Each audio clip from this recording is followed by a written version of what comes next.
একটি নৌকা বিশাল একটি সাগরে ভেসে চলে, কখনো যাত্রীদের বা কখনো বিশাল বস্তুকে নিজের সাথে বহন করে নিয়ে চলে, এক স্থান থেকে অন্য স্থানে পৌঁছে দেয়।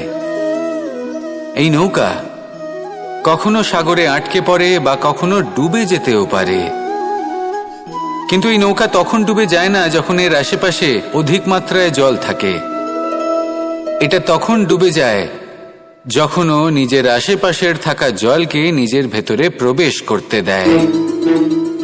যখন আস্তে আস্তে এই জল প্রবেশ করতে থাকে, নৌকা ভারী হতে থাকে আর আস্তে আস্তে ডুবে যায়। এটা আমাদের কাছে একটা শিক্ষা।